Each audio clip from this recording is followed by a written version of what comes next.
This episode of Techno Buffalo is brought to you by Gamefly. What's up, everyone? Welcome back to the episode of Rumor Roundup. There's so many tech rumors each and every week. This is the show where we take all them rumors, smash them, and serve them up to you in one single video so you don't miss a thing. You can go to your friends and say, hey, I know what's coming. Do you? Up this week, we're going to talk about Apple. They've been filing trademarks like crazy. Supposedly, the next Nexus 7 specs have been leaked, and the HTC One of my favorite phones of the year, looks like it's poised to get both big and little brothers.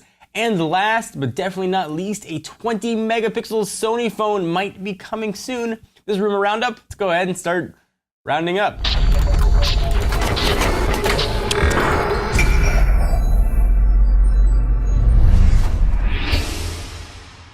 Alright, so let's start with Apple and the iWatch rumors. If Apple lawyers got paid by the trademark and patents, they'd be rich enough to probably buy one of their own islands. So one day after Japan made Apple's trademark for iWatch public knowledge, 4 other countries have followed suit. The good folks at 9to5Mac first uncovered an application for a patent made in Mexico by Maria Teresa Ejure Tellez, head of trademark departments at Orochi, Moroccan, and Linder SC on behalf of Apple. That was a mouthful. The iWatch trademarks were made into 2 categories, one for the hardware, the other for the software, and were filed on June 3rd. Their rivals, though, at Mac Rumors also uncovered trademark applications in both Taiwan and Turkey. Not long, a reader also uncovered application for an Apple patent in Colombia on June 4th, including Japan and Russia. This brings the number of countries with an iWatch trademark application to 6. Such a worldwide and well-coordinated effort can only mean it's just a matter of time before Apple officially acknowledges the iWatch. At least we're hoping anyway. So if you're patent trolls out there, just start patenting everything with an I in it. The I dishwasher, the I coffee machine, the I, and just be like, maybe Apple's gonna get into that. I am hoping that Apple's gonna have some crazy innovation. Right now, I don't see much of a need for a smartwatch, but a few years ago, I didn't see much of a need for a tablet either. So I'm fingers crossed that maybe Apple's got some of that juice left, and they are going to give us something delicious that we're all gonna wanna wear on our wrists. Supposedly, the next generation Nexus 7 specs have been leaked, which is kind of exciting. This story, though, can be a little bit dubious. It goes a little something like this. A user was logging into an ASUS support forum and asking about the next generation tablet. Essentially, the support rep from ASUS is like, hey, dude, if you're super nice, I will tell you what's coming. Now, it's believable because a lot of these reps do have access to those internal databases. It's unbelievable because it just seems too obvious.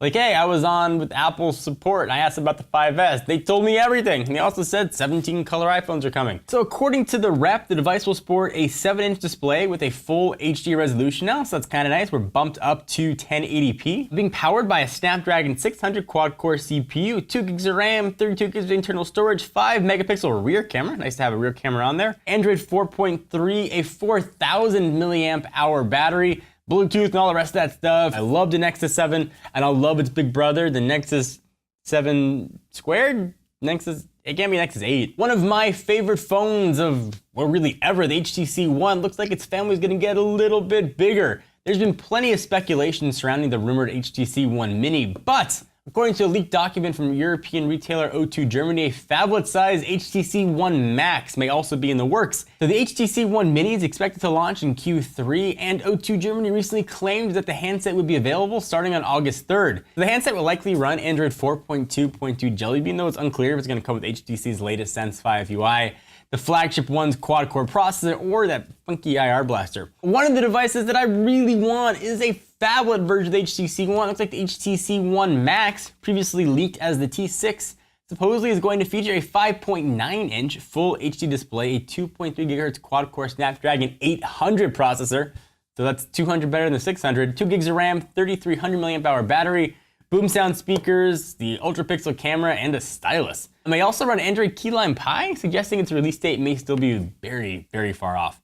According to O2 Germany, the HTC One Max will only come in silver, but there'll be a black and a red version probably a few months later. Supposedly a 20 megapixel Sony phone is coming. A rumor from earlier this year suggested Sony would introduce a CyberShot Xperia phone in the upcoming months, and a fresh leak is backing that claim up. In a series of renders acquired by GSM Arena, the images show off what looks to be your typical Xperia handset that we've seen over the past several months. Only, according to rumblings though, it's going to come with freaking 20 megapixel Zeiss camera along with a 5-inch full HD display. There's not really much to discern from the photos themselves, but information regarding device's internals, codenamed Honami. In addition to the massive camera and display size, the device will allegedly pack a 2.3 GHz Snapdragon 800 processor, 2 gigs of RAMs, micro SD card slot, and a battery between 2700 and 3000 milliamp hours. The biggest news, obviously, is that it'll have a crazy high-end shooter that'll likely do battle with Nokia's upcoming EOS device. But Sony's Honami isn't expected to be announced until IFA in September, so we have to wait to see if that device is going to come. If it does, though, it'll be available through Japan's NTT Docomo, along with international version, which hopefully we will get. Let me take a minute to thank our friends and sponsors at GameFly. It's the largest online video game rental service that offers you personally, a choice from over 7,000 new and classic titles across all consoles and handhelds. With plans starting at just $15.95 a month, GameFly members can rent 1 to 4 games at a time and keep them for as long as they like. There are no late fees, due dates, and shipping is totally free and always free. Once you're done playing a game, just send it back and GameFly will send you the next item on your list. If you really like the game that you're playing, simply click Keep It on the GameFly website and the game is yours at a discounted price. And they're even going to send you the case and manuals for free. Techno Buffalo fans, because we love you, get a free 15-day trial when they go to gamefly.com/technobuffalo. So if you want to try BioShock Infinite or one of the new Batman games, try it. Gamefly.com/technobuffalo. Let's stop from the rumors for just a minute. I want to remind you of a show that I do on the tech feed called Techno Buffalo's Driven, where I talk about cars, sometimes drive cars, and just stare at cars. This week though, since I got a baby on the way, we're talking about the top 5 tech for kids. So if you're a mom, you're a dad, or think you might want to have a kid, or just love technology, check out the video to take a look at some of the top 5 tech for kids, including this crazy cocoon of Kevlar that'll surround yo little one. Check it out. So what do you guys think about any of this stuff? For me, I'm most excited about the iWatch. I love to see a new product that I didn't know I needed.